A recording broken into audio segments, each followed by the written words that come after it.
கரூர்ல தாவேகா தலைவர் விஜய் அவர்கள் நடத்தின பிரச்சார பயணத்துல ஒரு கொடும் துயரம் நிகழ்ந்திருக்கு.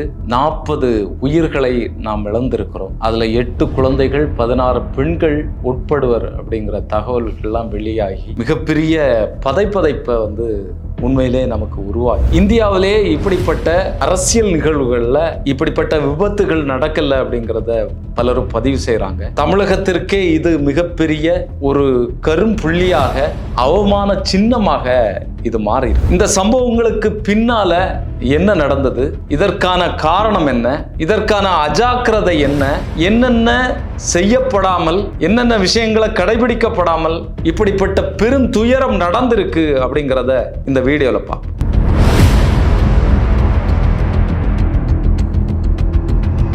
தாவேகா தலைவர் விஜய் அவர்கள் இந்த பிரச்சார பயணம் ஆரம்பிச்சு இது 3வது பிரச்சார பயணம். சனிக்கிழமை தோறும் தான் அவர் நடத்துவார் இந்த பிரச்சார பயணத்தை. அப்படி நடத்தி 2026 ஆட்சி அப்படியாவது பிடிச்சிடலாம் அப்படிங்கிற ஒரு நோக்கத்தில் இருக்கக்கூடிய ஒரு நல்ல மனிதர் அவர். அப்படிங்கிறதுனால அவர் இந்த சனிக்கிழமை கான்செப்டை அவர் சிறப்பாகவே கையாண்டுட்டு இருக்கார். ஆனால் இதில் மிகப்பெரிய சிக்கல் என்னன்னா, இவரை பார்க்க வரவங்க சிறுவர்கள், குழந்தைகள், அந்த விடலை பருவத்தில் இருக்கக்கூடிய மக்கள், அந்த இளைஞர்கள், இவங்க எல்லாமே விஜய் அவர்களை திரையில் எப்படி ஒரு பெரும் பிம்பமாக, ஒரு ஹீரோவாக பார்க்குறாங்களோ அதே மனநிலையில் கொண்டாடிட்டு என்னென்ன வேலைகள்லாம் செய்யணுமோ அதெல்லாம் பண்ணிட்டு போகிறாங்க. ஏன்னா இந்த பிரச்சார பயணத்தில் விஜய் அவர்களை எப்படியாவது பார்த்தா போதும் அப்படிங்கிறதுக்காக மின்சார கம்பங்களில் ஏறுறது, டிரான்ஸ்ஃபார்மர்களில் ஏறுறது, இன்னும் அந்த வழியில் இருக்கக்கூடிய கும்பல் சேரும்போது அந்த வழியில் இருக்கக்கூடிய கடைகள்லாம் அடித்து நொறுக்கிறது. ஏற்கனவே திருச்சியில் இந்த கடைகளை எல்லாம் அடித்து பொருட்கள் கொள்ளையடிக்கப்பட்டது அப்படின்னு சொல்லி அங்கே இருக்கக்கூடிய வியாபாரிகள் போராட்டம் நடத்தினாங்க, கம்ப்ளைண்ட் பண்ணியிருக்கிறாங்க. இப்படி ஒரு ஒழுங்கு இல்லாத, ஒழுக்கக்குறைவாக நடக்கக்கூடிய ஒரு பெரும் கும்பல் விஜய்க்கு பின்னால இருக்கு. அரசியல், தமிழ்நாட்டில் என்ன நடக்கு, தமிழ்நாடு மக்களுடைய வாழ்க்கை என்ன அப்படின்னு தெரியாதவர்கள் அவர்களை பின்தொடர்ந்துருக்க எந்த அரசியல் புரிதலும் இல்லை. விஜய் அவர்களுக்கு எப்படி அரசியல் புரிதல் இல்லையோ அதே மாதிரி தான் இந்த பெரும் கூட்டமும் இந்த கும்பலும் இருக்கு. அதனாலேயே விஜய் அவர்களுடைய இந்த பிரச்சார பயணத்துக்கு தமிழக காவல்துறை அனுமதி வழங்குறதுக்கு பல கட்டுப்பாடுகளை விதிச்சாங்க. இந்த கட்டுப்பாடுகளை போடும்போது என்ன சொல்றாங்க, எங்களை ஒடுக்க பார்க்குறீங்களா, எங்களை முடிக்க பார்க்குறீங்களா அப்படிங்கிற கிண்டல் கேலியுமான விஷயத்தை தமிழக அரசின் மீது விஜய் அவர்கள் வைக்கிறாரு. இன்னும் பலரும் இந்த விமர்சனத்தை வைக்கிறாங்க. ஏன் இந்த அனுமதி வழங்கும் போது இப்படிப்பட்ட கட்டுப்பாடுகள் விதிக்கப்பட்டது அப்படிங்கிறத நம்ம புரிஞ்சுக்கணும். ஏன் விதிக்கப்பட்டது அப்படிங்கிறதுக்கான காரணம் இப்போ வெளியாயிருக்கு. குறிப்பாக இந்த பிரச்சார பயணத்துக்கு, விஜய் அவர்களுடைய கூட்டத்திற்கு குழந்தைகள் வரக்கூடாது, அது மாதிரி கர்ப்பிணி பெண்கள் வரக்கூடாது அப்படிங்கிற கட்டுப்பாடுகளை காவல்துறை விதிச்சாங்க. கோர்ட்டில் போய் இவங்க பிரச்சார பயணத்திற்கான அனுமதியை வாங்கினாங்க. கோர்ட்டுமே அதுதான் சொன்னாங்க. ஆனால் இதில் இறந்திருக்கக்கூடிய குழந்தைகள் பார்த்தீங்கன்னா எண்ணிக்கை 8 பேர், பெண்களுடைய எண்ணிக்கை 16 நபர்கள், இளைஞர்கள். இவர்களுக்கெல்லாம் யார் பொறுப்பு? இந்த உயிர்களை திருப்பி எடுக்க முடியுமா? இந்த இறந்தவர்களுக்கான இந்த குடும்பங்கள் இருக்குல்ல, இவர்களுக்கு யார் ஆறுதல் சொல்லுவா, யார் பதில் சொல்லுவா? 8:45 நாமக்கல்ல விஜய் அவர்களுடைய கூட்டம் ஆரம்பிக்கும் அப்படின்னு சொல்லி சொல்லப்பட்டது தாவேகாவினுடைய அந்த செய்தி குறிப்பில் இருக்கு. இன்னும் அனுமதி வாங்கும் போதே அதை தான் அவங்க சொல்றாங்க. ஆனா இந்த 8:45 டைம் இருக்குல்ல, இந்த 8:45 டைமுக்கு தான் விஜய் அவர்கள் பனியூர்ல இருக்கக்கூடிய வீட்டுல இருந்து பல்லு விளக்கிட்டு கிளம்புறார். 8 மணிக்கு 8:45 கிளம்புனீங்கன்னா நீங்க எப்போ வருவீங்க? நீங்க ஃப்ளைட்டோ ராக்கெட்டோ எதுலையும் வாங்க, எத்தனை மணிக்கு நீங்க வந்து சேருவீங்க? நீங்க அரசர், இங்க இருக்கிறவன் எல்லாம் அடிமை. இந்த அடிமை கூட்டம் எப்போ வேணாலும் காத்து கிடந்து நம்மளை பார்க்கறதுக்கு தயாராக இருக்கும். அதானே உங்களுடைய மனநிலை, அதானே உங்களுடைய புரிதல். 8:45 நீங்க வருவீங்கன்னு சொல்லி சொன்னதுனால பக்கத்து மாவட்டத்திலிருந்து எல்லாம் மக்கள் திரண்டு வந்து நாமக்கல்ல இருக்கிறாங்க. ஆனா நீங்க வந்து சேர்ந்தது 2 மணி. அந்த உச்சி வெயில்ல, அந்த வெப்பத்தினுடைய தாக்கத்துல பெண்கள் ஆண்கள் எல்லாமே இருந்திருக்கிறாங்க. அதுல 20 பேர் மயங்கி விழுந்திருக்கிறாங்க. அப்போ களத்துல என்ன நடக்கு அப்படிங்கிறதே உங்களுக்கு தெரியல. உங்களுக்கு ஒரு பெரும் கூட்டம் வரணும், ட்ரோன் ஷாட் வச்சு எடுக்கணும். இன்னைக்கும் நீங்க ஒரு ஹீரோ அப்படிங்கிற மனப்பான்மையில தான் நீங்க இருக்கீங்க. நீங்க பனையூர் வீட்டில் இருந்தே அரசியல் பண்ணுவீங்க. தூய்மை பணியாளர்கள் உங்களை வீட்டில் வந்து பார்க்கணும். இந்த மழை வெள்ளத்தினால பாதிக்கப்பட்ட மக்கள் உங்கள்கிட்ட வீடு தேடி வந்து நிவாரணம் வாங்கணும். ஆணவ படுகொலையில் எவனாவது செத்து போனா, எவனாவது வெட்டிட்டா அந்த குடும்பம் வந்து உங்களை பார்க்கணும். எந்த மனநிலை? மன்னர் அரண்மனையில் இருப்பாரு, மன்னரை வந்து பாதிக்கப்பட்ட மக்கள் வந்து சந்திக்கணுமா? நீங்க என்ன அரசியல் மாற்றத்தை உருவாக்க போறீங்க? எந்த மாதிரியான விஷயத்தை சமூகத்துக்கு செய்ய போறீங்க? நீங்க உங்களை பின்பற்றக்கூடிய தொண்டர்களுக்கு, உங்களுடைய ரசிகர்களுக்கு நீங்க என்ன சொல்ல போறீங்க? சரி, கரூர்ல நீங்க வாரதாக சொன்ன நேரம் எத்தனை மணி? 3 மணி. நாமக்கல்ல 6 மணி நேரம் லேட்டு.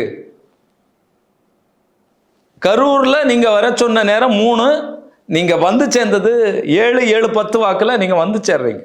அதற்கு முன்பாகவே ஒரு 1.5 கிலோமீட்டர் முன்பாக வேலுசாமிபுரம் அப்படிங்கிறது அந்த இடம், நீங்க பேசக்கூடிய இடம். இந்த வேலுசாமிபுரத்துக்கு முன்னால 1.5 கிலோமீட்டருக்கு முன்னாலேயே நீங்க வந்து மெதுவாக வண்டியை நகர்த்தி கொண்டு அங்க கூடி இருக்கக்கூடிய பெரும் கூட்டத்தை வந்து அப்படியே தள்ளிட்டு வாரீங்க.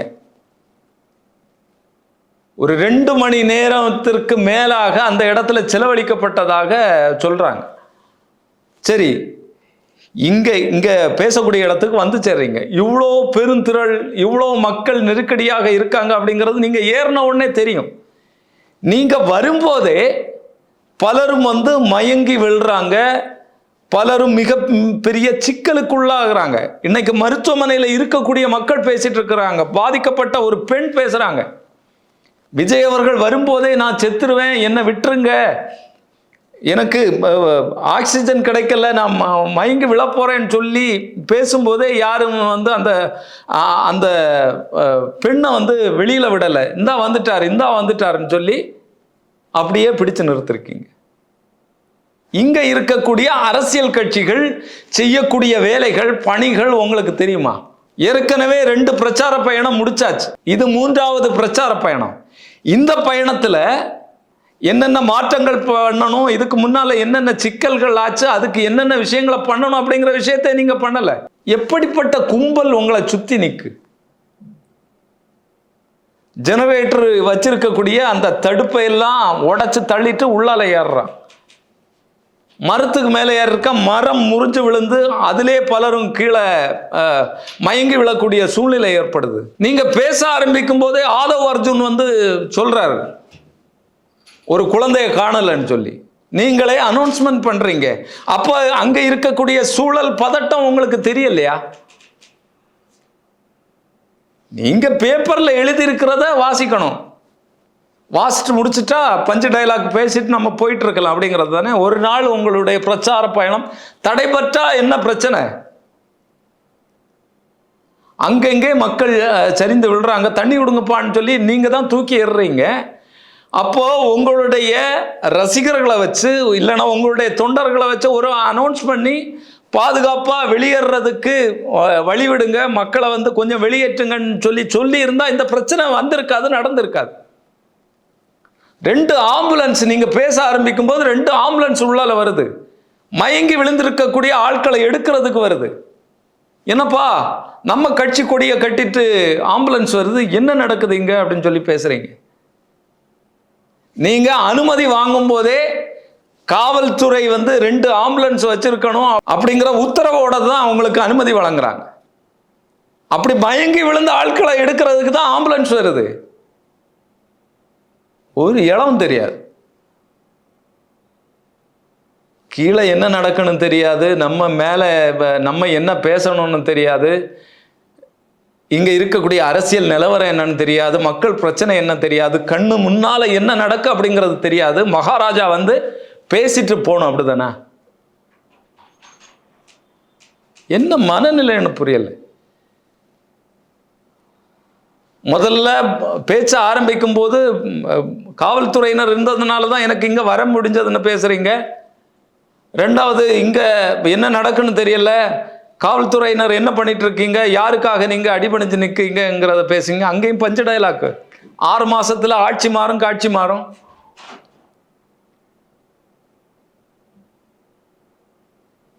நீங்க முறைப்படி இந்த பேரணியை நடத்துறதுக்கு கூட்டம் எவ்வளவு வேணாலும் வரட்டும், ஆனா அதை கட்டுப்படுத்துறதுக்கான வழிமுறைகளை உங்களுடைய அடுத்த கட்ட தலைவர்களோட உட்கார்ந்து பேசி, அங்கே இருக்கக்கூடிய மாவட்ட நிர்வாகிகளோட பேசி என்னென்ன செய்யணுமோ அதை செஞ்சிருந்தா இன்னைக்கு இந்த பிரச்சனை உருவாகி இருக்காது.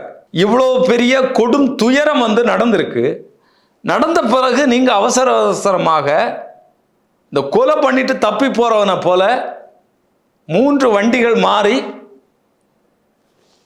திருச்சி ஏர்போர்ட்ல போறீங்க. அங்க செய்தியாளர்கள் உங்களை கேட்குறாங்க, 30 பேர் இறந்துட்டாங்க, என்ன பதில் சொல்றீங்க அப்படின்னு சொல்லி கேட்குறாங்க. எந்த விதமான ரியாக்ஷனும் இல்லை. சரி, நீங்க தான் போயிட்டீங்க, உங்களுடைய தொண்டர்கள், உங்களுடைய அடுத்த கட்ட தலைவர்கள், மாவட்ட நிர்வாகிகள் இவங்க எல்லாம் எங்க போனாங்க?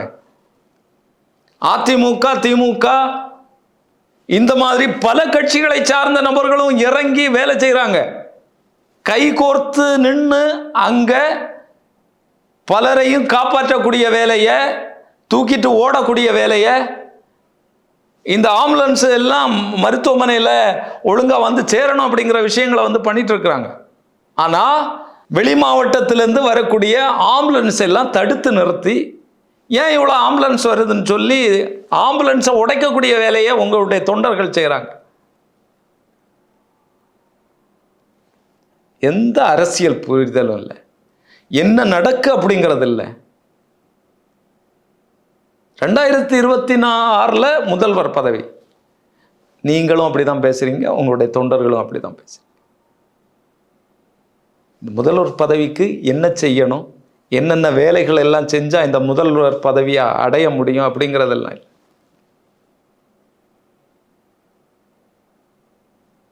இவ்வளவு பெரும் துயரத்திற்கு பிறகும் இந்த பிரச்சனையில தங்களுடைய பிள்ளைகளை இழந்திருக்கிறவங்களுக்கு, தங்களுடைய மனைவிகளை இழந்திருக்கிறவங்களுக்கு, தங்களுடைய கணவர்களை இழந்திருக்கிறவர்களுக்கு நீங்க என்ன ஆறுதல் சொன்னீங்க? ராத்திரி ட்விட்டர்ல எழுதுறதா உங்க வேலை? களத்துல நீங்க நின்று இருக்கணும்ல. ஒரு சம்பவம் நடந்துருச்சு, சம்பவம் நடந்த பிறகு ஒரு உளச்சிக்கல் ஏற்படும். ஆனால் அதை தாண்டி அங்கே தங்கியிருந்து நம்ம என்ன செய்யணும், களத்தில் என்ன விஷயங்களை பண்ணியிருந்தா உங்களுடைய ஸ்டேட்டஸே வேற மாதிரி இப்போ மாறியிருக்கும். ஆனால் இன்னைக்கு தமிழக மக்கள் உங்கள் மேலே பெரும் கோபத்தில் இருக்கிறாங்க. நீங்கள் 10 லட்ச ரூபா கொடுங்க, 20 லட்ச ரூபா கொடுங்க, ஆனால் போன உயிரை மீட்டு எடுக்க முடியாது, போன உயிரை திருப்பி கொண்டு வர முடியாது. இழந்தது தான். அதற்காக சரியாக திட்டமிட்டு உங்களுடைய செயல்கள் இருந்திருக்கணும். ஆனால் உங்களுடைய எண்ணமோ உங்களுடைய மனநிலையோ அப்படி இல்லை. நீங்க மன்னர் அப்படிங்கிற இடத்துல தான் இன்னைக்கு வரைக்கும் இருந்துட்டு இருக்கீங்க. அதனால தான் நீங்கள் ட்வீட் போடுறீங்க, பாதிக்கக்கூடிய மக்களை, பாதிக்கப்பட்ட மக்களை சந்திக்கக்கூடிய வேலையை நீங்கள் இதுவரைக்கும் செய்யலை. இதில் மட்டும் இல்லை, எந்த பிரச்சனையிலையுமே இதுவரைக்கும் நீங்கள் அந்த வேலையை செய்யலை. இப்படி ஒரு கட்சி தமிழர்களுக்கு, தமிழகத்துக்கு தேவையே கிடையாது. மாற்று வேணும், விமர்சனங்கள் வேணும், ஆட்சியாளர்கள் மீது இருக்கக்கூடிய குற்றங்களை சொல்லணும். ஆனால் அதற்கு தகுதியானவனாக நம்மளை மாற்றிக்கணும். அது இல்லைன்னா மக்களே நம்மளை தோற்கடிப்பாங்க. எலெக்ஷனில் நிற்காமலே மக்கள் நம்மளை தூக்கி எறிவாங்க. அப்படிங்கிறது தான் நிதர்சனமான உண்மை. இதில் எந்த விதமான மாற்றமும் கிடையாது. மீண்டும் ஒரு வீடியோவில் சந்திப்போம். நன்றி, வணக்கம்.